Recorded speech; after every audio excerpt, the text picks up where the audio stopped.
Mic testing. Hello. I want to see if I sound nice right below the fan. I sound fine. I try to speak louder.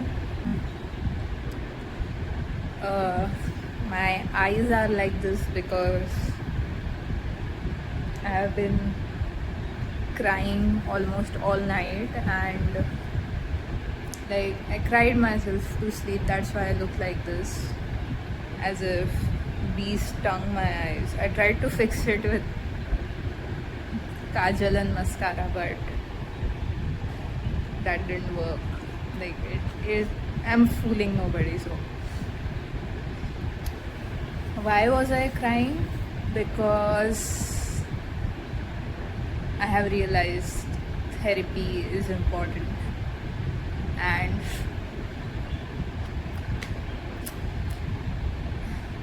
I did not know that I was not being a good person or not a nice friend, I guess. Like, I'm still not sure, but I feel I have kind of come to the realization that I'm not really a great friend. And I mean, I cut off a lot of almost all of my friends that I have, like the closest friends I have, due to certain reasons which are secondary. The main point is that my mental health declined very fast. It's like, I don't think it was such a big issue right now, but at the same time, whatever was going on in my mind due to me being a part of that friends group, it wasn't healthy for me. And to me, the logical choice seemed exiting the group, which has been a little hurtful for some people, because I mean, a lot of people in the friends group considered me their close friend. Not a lot, everyone did, but that doesn't change the fact that my mind or my body was not feeling safe in that space. Honestly, I have no idea. Like, see, I have reasons ki this was the reason, that was the reason. Like, I noticed some patterns that were affecting me. Like, see, I am a clinically depressed and hypersensitive person. So, unfortunately, certain things that might not be very, which are not a big deal for other people, they are a big deal for me. That's how, I grew up. Like, that's the way my brain works. I wish I was not a hypersensitive person, and I also feel a little sad that a lot of people don't know what hypersensitivity is. Clinical hypersensitivity in a person, it's I'm not sure if I will be able to explain it to the best, but I'll explain it with respect to me. For me, being a hypersensitive person, it means that I process situations, I process words, I process conversations, I process memories at a very, very high depth compared to other people, like people who are not hypersensitive like me. And due to that reason, mentally, it's harder for me to let go of things. It's hard for me to um, take things casually, I guess. It's hard for me to, it's like I catch myself over analyzing certain conversations where I didn't feel nice. In fact, I overanalyze certain situations where I felt extremely happy as well. But being a human, we tend to focus on bad things. And I unfortunately was stuck in a loop where I kept on focusing on the negatives and on all the events that hurt my feelings, and where I did not feel like there was an appropriate response from the other side. For example, an apology, or maybe like change in their actions. And I am already pretty bad with friendships. I have never had, like, I have good friends. Like, I have many, not many, but I do have close friends. Unfortunately, my best friends from, like, that have stayed with me for years, they are both at this moment, long distance best friends. So other than maybe 3 people, I don't think I have reached that specific level of friendship with anyone. And I mean, it gets lonely sometimes, alright, because at one point I would question myself if there is a problem in me which makes it hard for me to make friends. And I mean, of course there is. At this point it's very clear, of course there is.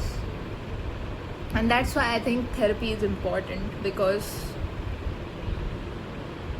you don't have to understand yourself all alone.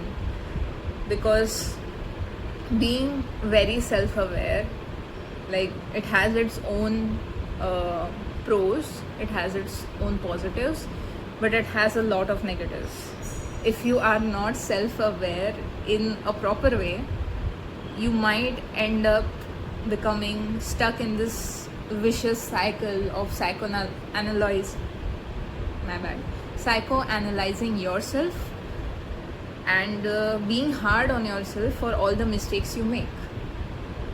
Because you see, the problem with me is I am quick to notice any actions that hurt my feelings when it's done by other people, like when other people hurt my feelings. But unfortunately, even though I try my best not to hurt anyone, like, I try to be a very good and genuine person, but when I am hurt or when I am not doing well,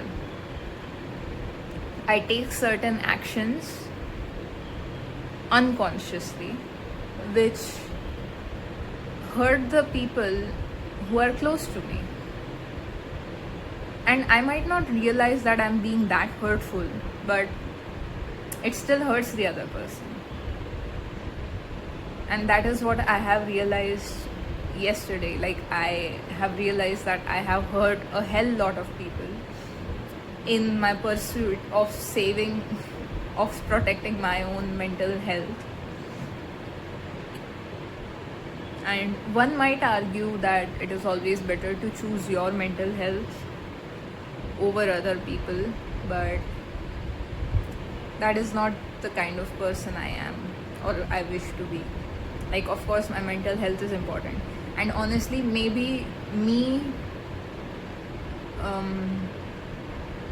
very bluntly, getting rid of all my close friends, cutting myself, isolating myself from them.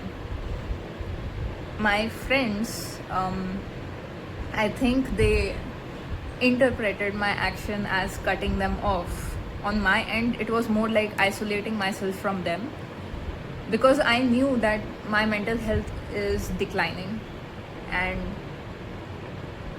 the problems that I have are not good for their mental health as well. They deserve someone,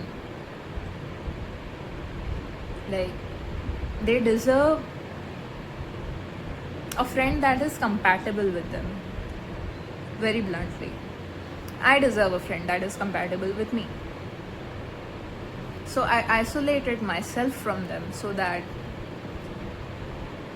in my, like, I don't end up hurting anyone's feelings the way I felt hurt because of how my brain works. Does that make sense? I hope it is all, like, this is just a ramble video, so, and this is for me, like, so that I have some future reference. But yeah, like, at this point I don't have a lot of close friends in college, because the ones I had, I cut them off, or much better, I isolated myself from them because of my mental health. And I think one of my friends did suggest me, before taking this action, before taking this step, I should talk to the college counselor. I have spoken to the college counselor once before. I fell for the trap of impatience. Like, you should not expect that suddenly your mental health will magically transform to something new or something really incredible, or you'll just become unstoppable or something after one counseling session. That's not how that works. Unfortunately, I am a perfectionist and a very impatient person. Instead of taking baby steps, I don't believe in the concept of baby steps. I think I believe in taking leaps, but that's hurting me and the people who I love. So that's why I'm making this video, to remind myself at every step of counseling and therapy that it is important, so that I grow as a person and I become a better friend. I'm better able to handle myself emotionally, because at one point it had become so bad after I isolated myself, after I made the decision to break my friendship with my closest best friends in college. It had become so bad mentally for me to face them, because I sound like a moron right now, but that's what I'm saying. Being clinically hypersensitive and being kind of depressed, it just, every time I saw them or passed from, like, I passed from a place where they are also there, and I would feel their eyes on me, I felt like my legs would give in and my heart would start beating faster. I'm not sure if this is an anxiety attack or a panic attack, but that's what it is. Like, it is difficult for me to face them, and it is difficult for me to even walk in front of them, because deep in my heart I think I know I have hurt people, and that also makes, like, it deeply saddens me, and it makes me feel really bad that I have hurt someone who I was once so close with. So yeah, it's just very difficult for me to face them, and unfortunately I don't think they realize this. For them it just seems from the outside like I'm just avoiding them because I'm arrogant, or that I hate their guts. but it's not that. I don't have the courage to face them, unfortunately, because of how my mind works again. So I did try to apologize to them one last time and tell them, okay, I know my actions hurt you, but that was my entire point. We need this friendship to be over so that both of our mental well-being is not at stake or is not being compromised. But at the end of the day, I think only a hypersensitive person will also be able to understand what I'm going through. And my friends are, I'm not sure, for most of them, their mind does not work like mine, and I'm very grateful that it doesn't, because it's a horrible place to be in, my mind. So yeah, that's it for this video. I hope to make more videos soon. And yeah, I'm looking forward to a nice second year in college, and looking forward to battle and find a way to live with my depression and anxiety and hypersensitivity. It's okay. I'll make it through. That is one thing I like about myself, like I deeply cherish about myself. I always get back on my feet. For my future self, this whole incident is a proof that you are able to come back successful and happy, and you're able to come out of certain situations being an even better and braver person. So I love you, and I just know you have a lot of success in your future. I just know it. So have patience. We'll be there. We'll make it. All right. Bye bye.